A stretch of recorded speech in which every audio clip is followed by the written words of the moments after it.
Hello. Hey, it worked. We'll see if it keeps working because I'm at home today and our internet is spotty at best. So we'll see if this holds up. If it doesn't, I am recording it locally, so I'll upload the replay on a higher quality after this.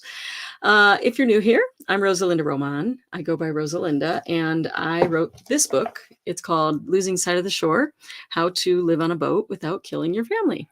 And I read a chapter of this book each week here on these live streams. I enjoy it. It takes me on a trip down memory lane, and it seems to be something that people are enjoying as well. If you want the written version, you can either go to the link in the show notes and buy yourself a copy, which would be lovely. And if not, I actually post I won't say each week, but I frequently post the chapters of this book on my Substack, which is rosalindaroman.substack.com. And I post it with the audio. So if you want to just listen to the audiobook version, if you will, I do post that on Substack. All right, but this week, without further ado, let's get to the chapter reading. And by the way, if you are here live, you are welcome to drop a comment in the comment section, and I will see it, and I might be able to pop it up on the screen if I'm paying attention. We'll see. All right, without further ado, as I said, this is Losing Sight of the Shore: How to Live on a Boat Without Killing Your Family, Chapter 17, Cruiser's Net. Oh, I killed the mic. Let's start that again. Just knocked over the microphone. All right, let's try that again. This is Losing Sight of the Shore, Chapter 17, Cruiser's Net. A lot of people who know me are aware that I had a career in television before I became a mother. But not that many people know that before TV, I got my start in radio. When I was a student at the University of Florida, I worked at the local PBS station, WUFT, reporting on news from around campus and the surrounding town of Gainesville. Recently, when I was visiting my parents in Chicago, my dad pulled out some cassette tapes of my old reports so I could listen to them. They were quite cringeworthy, as is my stumbling. Let's start that one again. They were quite cringeworthy and hilarious, but listening to those tapes also reminded me of how much I loved it. I was so young and eager to make my mark, and I remember spending hours on end working to perfect a single story, razor blade in hand for splicing the reels, hoping to make it all sound just right. After I graduated, some of those stories earned me a spot as one of the top 3 finalists in the nation for the William Randolph Hearst Award. That honor won me $2,500 cash and an all-expense-paid trip to San Francisco. As someone who had paid her way through college, waitressing tables for about $2.50 an hour plus tips, that trip felt like winning the lottery. But that was really the end of my radio career, as I fell for the allure of television instead. All the cool kids went into television, and I wanted to be cool. I followed that career path all the way from my first job in WCTV's bureau in Valdosta, Georgia, to KVIA in El Paso, Texas, to WTVT in Tampa, Florida, to KOAT7 in Albuquerque, New Mexico, and to Fox 10 in Phoenix, Arizona, and finally to main anchor at KION 46 in Monterey, Salinas, California. That television news journey was quite a wild ride, which helped shape me into the very well-spoken, not stumbling at all person that I am today. But those experiences showed me that television is an insatiable beast and was not sustainable for me as a traveling, boat schooling mother of 3. Yes, I continue some video work through my personal brand, New Mexicast, and the offshoot New Mexicastaways, but moving onto the boat meant a lot of downsizing and right-sizing, which brought me back to my first broadcasting love, audio. Throughout our adventures on the Dawn Treader, I returned to my radio roots by recording audio podcasts along the way. It has been joyful and freeing for me to rediscover that part of myself, and I'm grateful for an easy way to document our family's journey.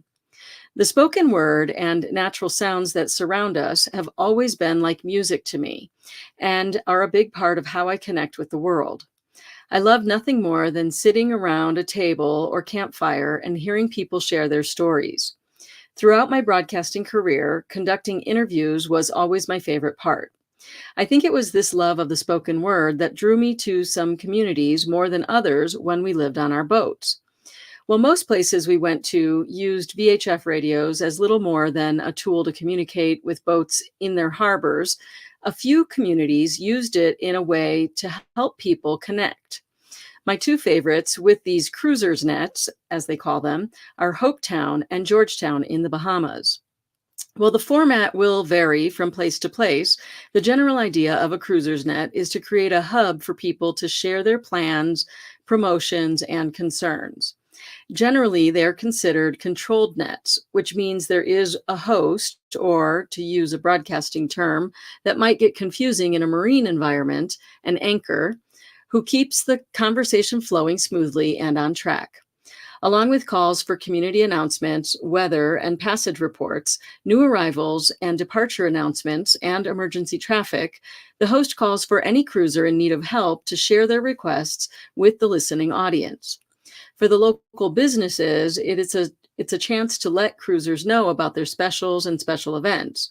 For the cruisers, it's a chance to feel welcomed and more easily engage with a new community. For this old broadcaster, the Abaco Cruisers Net offered even more. From the time we arrived in Hopetown, I had been listening to the net religiously, looking for social opportunities for the girls and me. Well, Ahava and Ziva would get annoyed that they had to be quiet during the half hour or so that the net was on. They were usually pretty good because they knew Mommy loved it. A few times when the regular host had some other obligation, they would announce that they were looking for a fill-in host. Each time I heard that, I thought, I should do that. But then I would get embarrassed and stop myself from calling in. Finally, toward the end of our stay in Hopetown, I heard the host again mention they were looking for a fill-in host. Knowing it was now or never, I gathered up the courage to call in. To my amusement, they said, sure, and sent me the outline of the script I would be working from. Immediately, I whisked back to my early broadcasting days when I was so nervous I didn't think my voice would hold out long enough to speak my own name, much less anchor an entire cruiser's net. The suggested script went something like this. Introduction. With my name, our boat name, and where we were calling from, Hopetown, Man o' War, Marsh Harbor, etc. And then the date, plus basic net etiquette instructions, the weather report. You hand the net over to a guy named Barometer Bob for the morning weather report. Passage reports, which boaters called in and with firsthand knowledge of how things look for going through the Toulouse Cut, North Man o' War, South Man o' War, Little Harbor, and the notorious Whale Key passages. Then there's emergency email, where any urgent messages are shared, community announcements, including a reminder that volunteers are needed to anchor the net, invitations where businesses share upcoming specials and activities, open mic sessions, including questions, celebrations, or comments, new arrivals where people new to the Abacos can introduce themselves, departures, a chance for people leaving the Abacos to say goodbye, and then a weather recap, which is just a quick weather recap, and then closing. With the script in hand, I picked up the mic to do a live audio broadcast for the first time since becoming a mom. I had butterflies in my stomach, but also felt confident that as I ran the net that day. Not quite the audience size I once had in my mainstream media days, but far more meaningful to me because it not only connected me to the people listening to the Abaco Cruisers Net that day, but also reconnected me to a long-lost part of myself, the part that loves the spoken word and the way a simple audio broadcast can really bring people together. And that is Chapter 17, Cruisers Net, of Losing Sight of the Shore. and I did a lot of stumbling, and that's okay. I am learning to not beat myself up and to not be a perfectionist.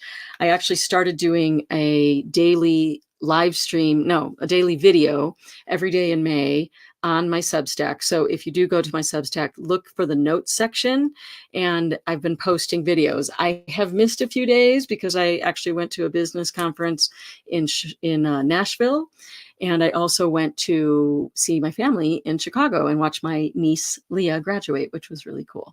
But anyway, if you go, you'll see the main section on Substack, but also in the notes section, you'll see at least, I think I have like 20 some videos already. So I'm proud of myself for showing up. It's a mix of just whatever's going on that day, some of our boat preps, when we sold the camper, my car, videos like that. And then a few tips for people who are on Substack, how to do video on Substack, since that was my background.